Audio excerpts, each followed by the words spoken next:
Hi again, everybody. Here is a very bright little game that was played in London in 1927 with Pula with the white pieces and Tecosti with the black, and it's a queen's pawn opening, and it has lots of little variations in it, so I hope I don't miss anything. But anyway, the game starts out knight f3, knight f6, d4, g6, knight c3, d5, bishop to f4, and now black plays his knight out to h5, wanting to exchange off that bishop at f4.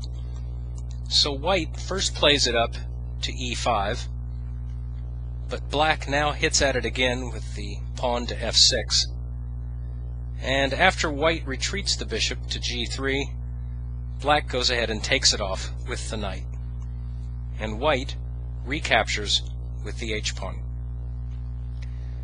Black now brings his king's bishop out to g7. White plays the e-pawn up to e3. Black plays the c-pawn up to c6. White now brings out his bishop to d3.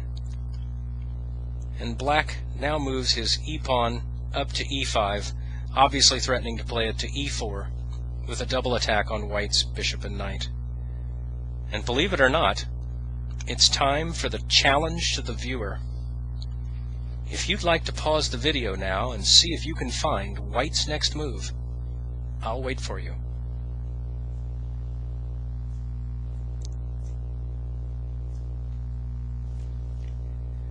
White plays the surprising move, rook takes h7, and black realizes that he cannot capture that rook, because if he does, white will then play bishop takes g6, check, and after the king moves out of check, say to e7, then white of course will simply recapture the rook and be 2 pawns ahead.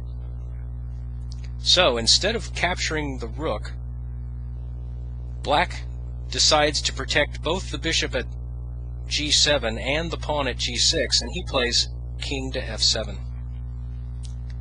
But now white fires his second tactical shot. He plays bishop takes g6, check.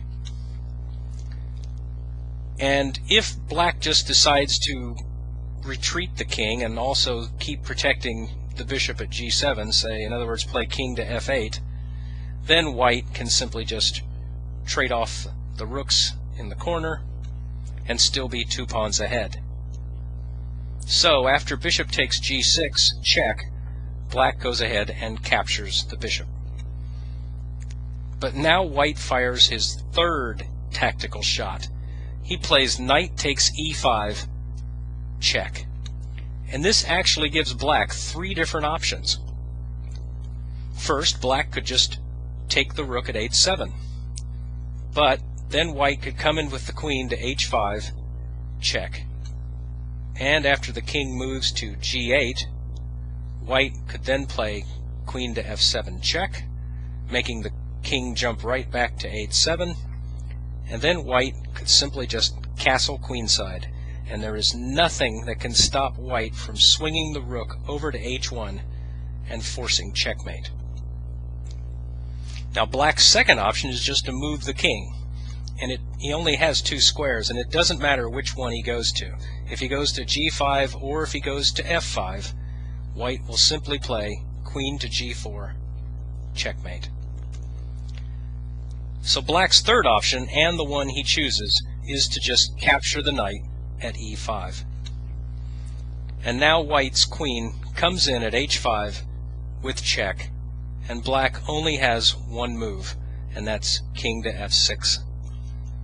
White now plays queen takes e5, check. And once again black has 2 choices. He could play the king to g6, and then white would just play queen takes g7, check. And black's king only has one move, which is to f5, and then white would play the pawn to g4, check. And once again, black's only move would be king to e6, and then white would finish the game, queen to e5, checkmate. So, after white plays queen to e5 check, his second option, and the one he actually chooses, is black plays king to f7. But it doesn't make any difference, because white just does it quicker. He plays queen takes g7, check. And if he wanted to, black could just move his king to e8, which would, of course, just give white queen to f7 checkmate. But instead, black moves the king to e6, and white finishes the game, queen to e5, checkmate. Phew! That's a lot of variations, huh?